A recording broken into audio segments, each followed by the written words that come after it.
కాళ్లలో నొప్పి, నరాల వాపు వంటి లక్షణాలతో బాధపడుతున్నారా? వెరికోస్ వెయిన్స్ లో అత్యాధునిక చికిత్స ఏవిస్ వాస్కులర్ సెంటర్. నమస్తే రమ్మగారు. నమస్తే జయ. రమ్మగారు, ఏదైనా కొత్త పని ప్రారంభించే ముందు మనం ఏ విధంగా సిద్ధంగా ఉండాలి? అలాగే మనతో పాటు దైవ బలం కూడా ఉండాలి కదా. దీనికి సంబంధించి మనకి అంటే పురాణ ఇతిహాసాల్లో కానీ లేకుంటే పెద్దలు కానీ ఏదైనా చెప్పిన మంత్రాలు, ఏదైనా పని ప్రారంభించే ముందు ఇది చదువుకోండి, ఇది పఠించండి, అప్పుడు ఆ పని సాఫీగా జరుగుతుంది, అలా ఏమైనా చెప్పడం జరిగిందండి? బోల్డ్ అని చెప్తారు జయ. మనం వినాయక ప్రార్థన చేసుకుంటాం, అది అందరికీ తెలిసిన విషయం. వినాయక ప్రార్థన చేయటం, వినాయకుడి కోసం మీదు కట్టడం అంటే ఏంటమ్మగారు?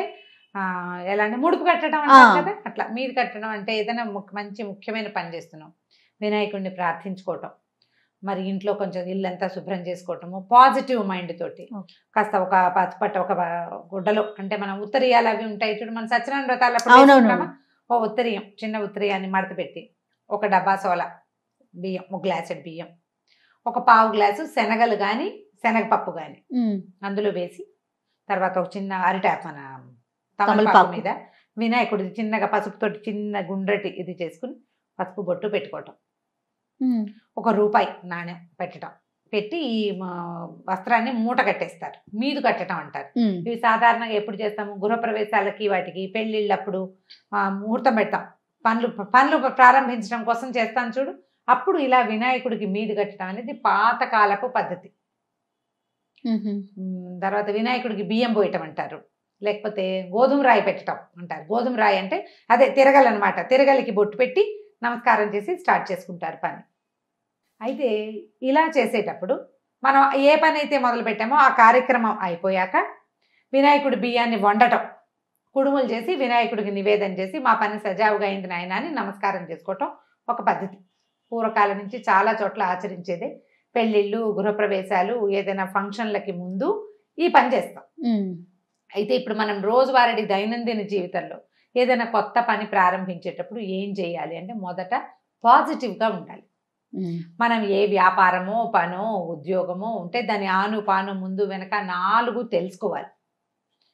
ఆల్రెడీ ఆ రంగంలో ఉన్న వాళ్ళతోటి మాట్లాడుకోవాలి. మనం ఏదైనా ఒక పని చేసేటప్పుడు హోప్ఫుల్గా చేయాలి చూడు. అవునండి, అది బాగా అవ్వాలని కదా. ముందు అది బాగా అవ్వాలంటే దాని తాలూకు 4 వ్యవహారాలు మనకు తెలిసి ఉండాలా. ముందే మొదలు పెట్టేసి తర్వాత ఆగిపోయిందని దైవ దోషణ చెయ్యొద్దు. అవును, ముందే 4 కనుక్కోండి. మీరు అన్ని వ్యవహారాలు కనుక్కొని ఓకే ఇందులోకి దిగితే ఈ పని సజావుగా అవుతుంది.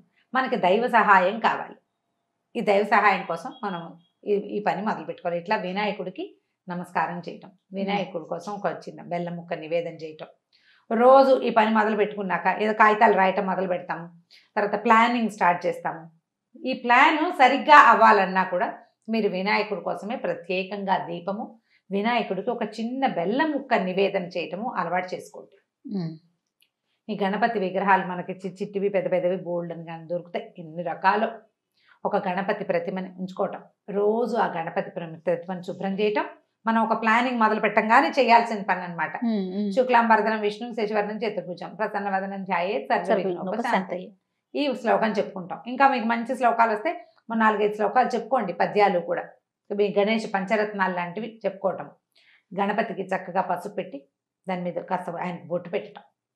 ఈ 2 శ్లోకాలు చెప్పుకుని ఒక దీపారాధన చేసి ఒక చిన్న బెల్లం ముక్కని గణపతికి నివేదన చేయండి. దీనివల్ల మనం ప్రారంభించిన పని సజావుగా ముందుకెళ్తుంది. మీరు ప్రయాణించేటప్పుడు మీ హ్యాండ్ బ్యాగ్లో కానీ మీ బ్యాగ్లో కానీ వస్తువులు ఎక్కడికైనా సూట్ కేసు పట్టుకెళ్ళేటప్పుడు ఒక గణపతి ప్రతిమని షోపీస్ లాంటివి కూడా దొరుకుతున్నాయి. పేపర్ వెయిట్ లాగా కూడా గణపతి ప్రతిమలు దొరుకుతున్నాయి. వారిని నీతో పాటు తీసుకెళ్ళటం అలవాటు చేసుకోండి. ఆ గణపతి మనతో ఉన్నాడన్న భావన మనకి ధైర్యాన్ని ఇస్తుంది. ఇలా షోపీస్గా మనతో పట్టుకెళ్తున్నటువంటి గణపతికి మనం పూజా విధానము అవి చేయము, కానీ ఆ స్వరూపం మనకి కనపడుతూ ఉంటుంది. మనం వర్క్ చేసే టేబుల్ ఎదురుగుండా గణపతిని ఉంచుకోండి. అనుకున్న పని సజావుగా, ఒకవేళ ఏదైనా సమస్య వస్తే ఈ గణపతి నీకు తోడుంటాడు. సమస్య కనుక వస్తే రాలేదు, నువ్వు ముందుకెళ్తున్నావు, ఒక్కో అడుగు బేబీ స్టెప్స్ వేసినావు, నీకు తోడుంటాడు, నీతో పాటు నడుస్తాడు గణపతి. ఇట్లా గణపతికి మన జీవితంలో భాగస్వామ్యం ఇవ్వండి. గణపతిని మన పెద్దన్నయ్య అనుకోండి. దీంతో పాటు మనం ఏం చేయాలంటే గణపతిని మనం పెద్దన్నయ్య అనుకున్నాం అంటే ఫ్యామిలీ అనుకోమని చెప్తున్నాం కదా. అవునవును. ఫ్యామిలీని మీతో ఉంచుకునే ప్రయత్నం చేయండి. కుటుంబంలో ఎవరైనా వ్యతిరేకించే వ్యవహారాల్లోకి దిగద్దు. ఇది ప్రధానం అసలు. వాళ్ళని మనతో ఉంచుకుంటే నీకు ఏ సమస్య వచ్చినా నువ్వు 4 అడుగులు ముందుకేసినా కుటుంబం నీకు ఎప్పుడు నీతో పాటు ఉంటుంది, గణపతి ఉన్నట్టే. అంతే.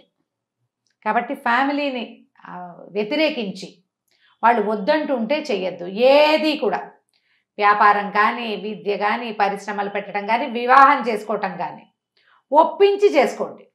ఏమైనా సరే, ఏ పనైనా అది నీకు సజావుగా ముందుకెళ్తుంది.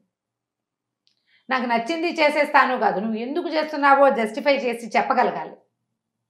అప్పుడు ఏమవుతుంది, అవతల పని మీద నీకు పూర్తి అవగాహన ఉన్నట్టు. అవును.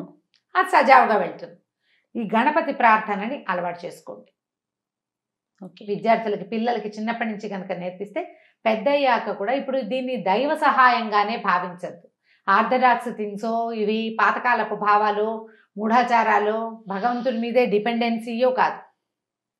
భగవంతుడిని మనతో పాటు ఉంచుకోవడం అదొక నమ్మకం కదండి. అంతే, ఒక పాజిటివ్ ఎనర్జీ. కరెక్ట్. దాన్ని మనతో పాటు ఉంచుకోండి. గణపతి ప్రార్థన బాగా రెగ్యులర్గా చేసే అలవాటు ఉంచుకోండి. విద్యార్థులతో పాటు వాళ్ళ టేబుల్ మీద గణపతి ఉండాలి. ఎక్కడికైనా ప్రయాణిస్తుంటే ఒక చిన్న గణపతి విగ్రహం వాళ్ళతో పాటు వెళ్ళాలి. తర్వాత ఇంకా వాళ్ళ భక్తి రకరకాల దారులకు వెళ్ళింది అనుకోండి, ఎవరిని మీద భక్తి ఉంటుందో వాళ్ళని వాళ్ళు తీసుకెళ్తారు. పెరిగి పెద్దయ్యాక. చిన్నతనం కనుక మనం ఇట్లా అలవాటు చేస్తే ఆ తోడుగా ఉండటం, ఎవరో ఒకళ్ళతోటి అట్లా ఉండటం, దానివల్ల ఏమవుతుందంటే తమకి గణపతి నిలబడ్డట్టుగానే వీళ్ళు ఇంకొకళ్ళకి ఆలంబనగా నిలబడ్డం వస్తుంది. అవునవును. తర్వాత రమ్మగారు, తప్పు చేస్తే ఏదన్నా తెలిసి తెలియక చేసినా అమ్మో దేవుడున్నాడు శిక్షిస్తాడేమో అనే ఒక భయం కూడా చిన్నప్పటి నుంచే అలవరుతుందండి. దీనికి చిన్న కరెక్షన్ చెప్తాను. చెప్పండి. ఈయనకి నచ్చదేమో అని అనిపించాలి మనకి. దేవుడికి నచ్చదు, అమ్మో నేను ఇలా చేయకూడదు, దేవుడు మెచ్చని పని అని అనిపించాలి. దేవుడు శిక్షించి నిన్ను పడేయడు, పాడు చేయడు, కానీ చూస్తాడు.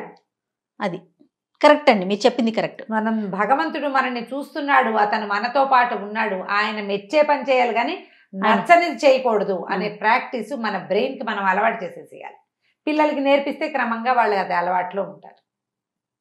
భగవంతుడు చెప్పుకోవటం, చేసిన పొరపాటు దాన్ని సరిదిద్దుకోవటం, మళ్ళీ చేయకపోవటం, అవన్నీ కూడా ప్రాక్టీస్ అవుతాయి. సో ఏ పని మొదలుపెట్టినా గణపతిని తొలిగా ఆరాధించాలి. ఆయన్ని మనతో పాటు ఉంచుకునేలాంటి ప్రవర్తనని మనం కలిగి ఉంటే మొదలుపెట్టిన పెద్ద పనైనా చిన్న పనైనా తప్పకుండా అవుతుంది. ఎందుకంటే ఈ పాజిటివ్ ఎనర్జీ మనతో పాటు ఉంటుంది కాబట్టి. రైట్.